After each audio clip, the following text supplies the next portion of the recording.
Hi, welcome to Vlogentines Day 5.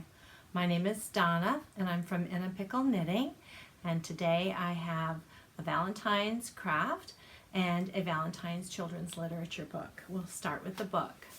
Today's book is called Roses Are Pink, Your Feet Really Stink by Diane DeGrout. And the funny title grabs children's attention, and the book is not overall funny, but there are funny parts in it. This is the story of Gilbert, and Gilbert has been sent home as a homework assignment to add poems to all of his Valentine's cards. And so he's sitting here with a stack of Valentines that he has to write, one for each student in his classroom. So the first one he writes is, "Roses are red, violets are blue, your eyes are nice, and I like you." Well, that was easy to write, and he actually dreaded the job, but starts to kind of get into it and finds they share several others. But finally he gets down to the last two Valentine cards, and he doesn't want to write them. He doesn't want to write anything nice to Lewis or anything nice to Margaret, because Lewis tweaked his nose once and made it turn red, and Margaret made fun of his glasses. So instead, he comes up with some alternate poems. For Lewis, he writes, "Violets are blue, roses are pink, your feet are big, and they really stink."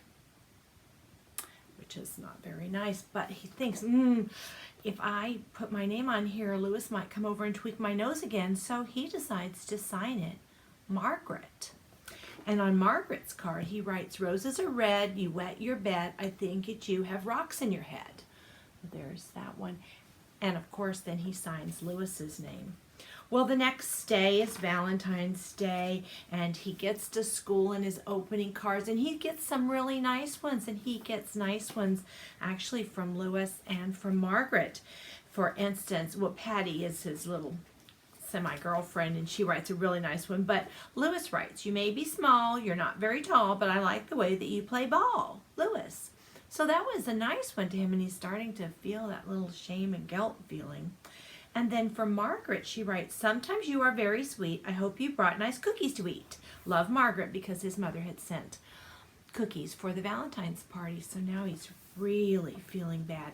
And he looks over at Margaret, who's looking not very happy because she's reading this nasty Valentine card, and Lewis feels the same, and so this is a fight about to ensue in the classroom. There's Mrs. Bird, their teacher. This is a variety of different animals in this classroom, and she has to quiet them down and gives them all a little extra work to do because of the fight going on. And at lunch, Gilbert sits all by himself. No one wants to sit with him because I left out. They've realized that Margaret has two cards from Lewis, and one's nice and one's not nice, and Lewis has the same for Margaret, two cards. So they figure out they don't have one from Gilbert. It must be Gilbert. So everyone is shunning him at lunch. Then when they go out to recess, he's left alone again. He doesn't want, no one wants to play with him, and he's really feeling bad. So he ends up getting his nose tweaked again, or he tells them why. He tells them why. "Oh, why'd you write us mean cards?" And he says, "Well, Lewis tweaked my nose, and you said my glasses made fun of my glasses, so they apologize for that." So they go to art, and while in art, Gilbert gets an idea. So he starts making a Valentine card.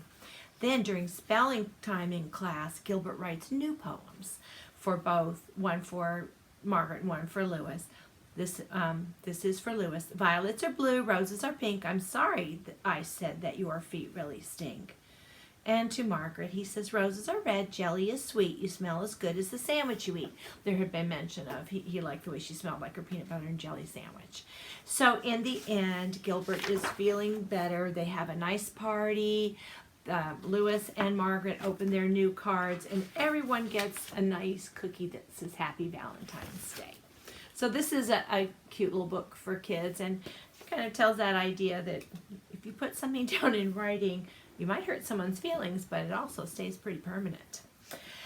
So my craft for today, I made some mug rugs. While I was quilting, you have leftovers. And I saw a heart on something else I was browsing through. It was actually a heart on a little handbag, a little zipper case. And I thought, oh, that's interesting the way they made the heart out of just 3 4-patch squares. So it's more abstract and it's very squared off heart. And I thought that might be nice to do with some small squares. So I made a mug rug, and I used a gray background with the red. This was after putting the pink with the gray and seeing there wasn't much contrast. I thought I would try it with the gray and red, so I made this little mug rug, and there's extra space here too. That would be where you could put your mug and you could put your little snack here. So this one, I did make a mistake in that I didn't put the backing fabric on the back of this. I was thinking something else, and I thought I'd have it, so I have another piece of fabric down as I did the quilting, and then realized, well, I really wanted to quilt it through and put a binding around it for finishing, but I think I was planning to do the finish that I did on this next one. So I was thinking I didn't want to do that. Then I was sorry because the back is not quilted at all, and should be, but I did put some of the self-adhesive stuff so it would at least stay attached. And inside this one, I used this kind of batting. I did 2 layers. It has a silver in there, and if you hear, I don't know if you can hear that, but you can hear it crinkle, and you see it has that quilted texture. There is a heat resistant material in there. And so this is a type batting I don't know the name of, but it's intended for pot holders or trivets or things like that. So I thought, well, maybe that would be good to put inside of this. And I think I did 1 layer of my thin batting and 1 layer of this. So there's 2 layers in there.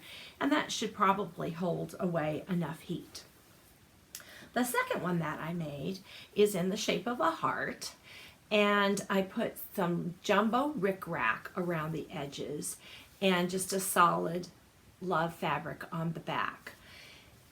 This, I just made a big patchwork rectangle actually, and then traced my heart onto it.